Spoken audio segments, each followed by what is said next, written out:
High School, Antoinette Gray, says during the school's morning devotion, some students were overpowered by the anointing and started to worship aloud as well, while a few others had to be taken to the nurse because they could not control themselves, and a few also fainted. The school was dismissed earlier than usual at 10 a.m. A parent of one of the students tells CVM Live she was told by the school that her daughter had suffered a panic attack. She was actually in the spot like the others, but eventually she calmed down by the time I get here and all of that, so it's not anything major right now because everybody gone home. I guess everybody will be fine by tomorrow morning. Meanwhile, concerned parents are calling for the school to remain closed. One parent says her son is still traumatized after being in that environment and witnessing the children's behavior. Look at the video and saw that the kids and understand what they're saying. That is the demons talking to them. So I don't think I think school should close for this week and clean up the school and then restart back again, but not for tomorrow. She says her son was mere footsteps away from some of the children who fell to the floor and is still having a hard time processing the morning's event. Right now, me really upset too. It's sad because you see my son come on breathless. Say no. I couldn't even come for him. I drive when I couldn't come for him. When I hear the car get the call, I couldn't even move. I said, what? Away from overseas, I get the call. I said, what? Then when you start to call, I said, I'm going to the son. They said, what going on? And start telling me. So I don't think school is supposed to be tomorrow.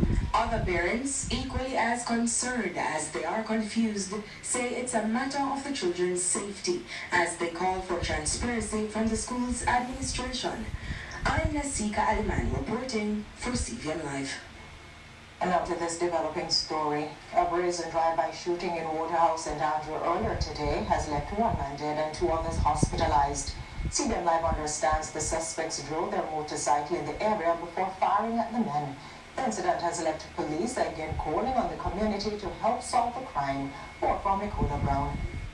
Chaos in Waterhouse St. Andrew Wednesday after gunmen opened fire hitting 3 people, one of whom has succumbed to his injuries. Commanding officer for the St. Andrew South Police, Senior Superintendent Kirk Ricketts, is appealing to residents in the area to communicate with the police to control the ongoing gang feud. We have also increased our presence in the space in an effort to contain what could be a sudden upsurge in gang-type conflicts.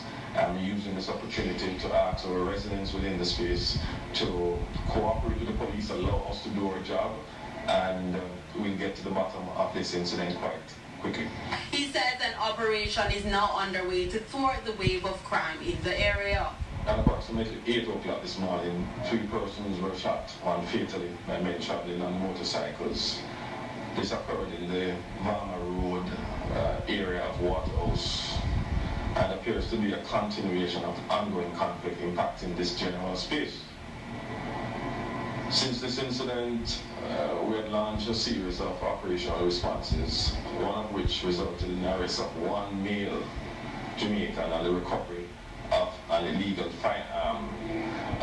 This individual is a suspect in relation to the earlier incident of murder shooting. In July, another shooting also claimed the life of a man and injured 3 others in the space. Nicola Brown, CVM Live.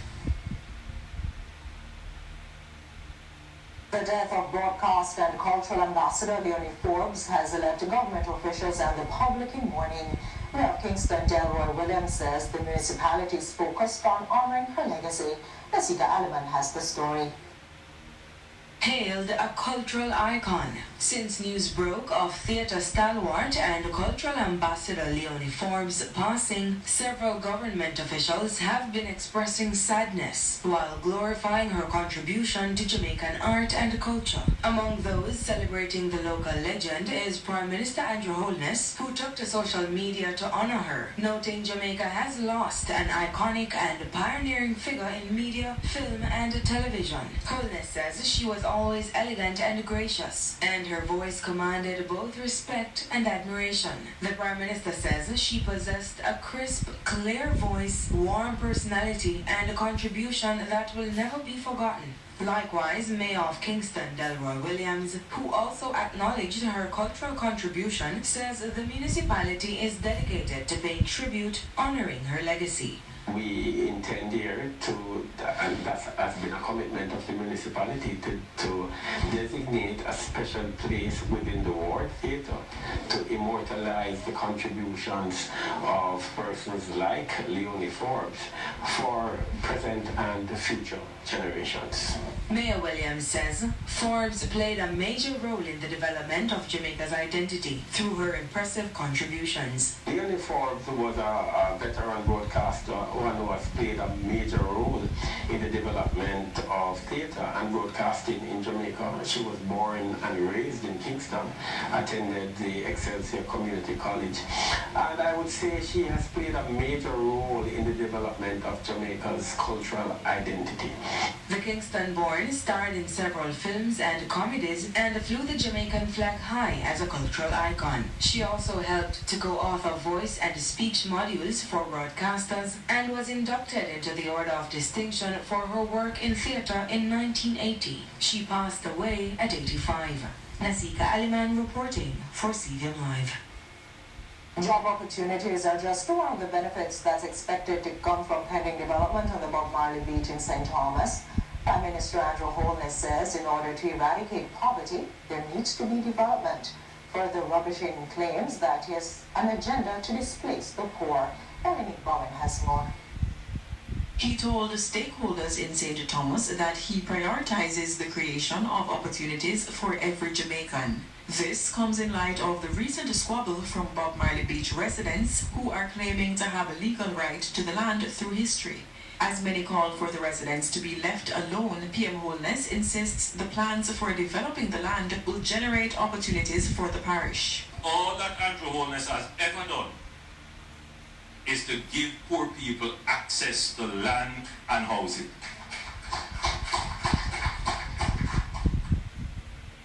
But I took heart after seeing the video because immediately a young lady called me and she said to me, Prime Minister, I hope you're not going to stop the hotel development that is coming. Because now watch what him saying. There are thousands of young men and women in the parish who want work. However, Holness clarifies that the beach has not been sold. And there is no intention whatsoever to sell the beach. In fact, government policy is that we do not sell beach land, beachfront. He holds firmly to the view that the only way to rid the parish of poverty is to allow development to take place. When we get the road in, we get investment in, we get employment in, and you start to get work. And when you get work, you get your income, and your income gives you independence. And with that independence, you have greater choice. So if you were poor and have to depend on a man to support you, because you have income, you are liberated from that. The PM says he has been dedicated to providing opportunities for housing for Jamaicans, again rubbishing claims that he's trying to displace the poor. Veronique Bowen, CVM Live. Residents in Trelawney again protested the poor road condition in the parish, blocking the main roads linking Martha Brae, Bounty Hole and Good Hope. It's the second major road protest in weeks, and the people are hopeful their latest action will get their representatives' attention. Asika Aliman has more. Demonstrating against poor road conditions. Enraged motorists blocked a section of the Falmouth to Springvale Main Road in Trelawney, protesting the deplorable condition of the thoroughfare. The action was supported by other residents who say they are frustrated with the road's condition and the lack of action from their representatives. One motorist says the poor conditions have prevented him from going about his daily duties and has caused repeated damage to his vehicle. Every night, traffic build up. I say I go say that I go cut my daughter uniform. No school you can go for about this up. Look at that big.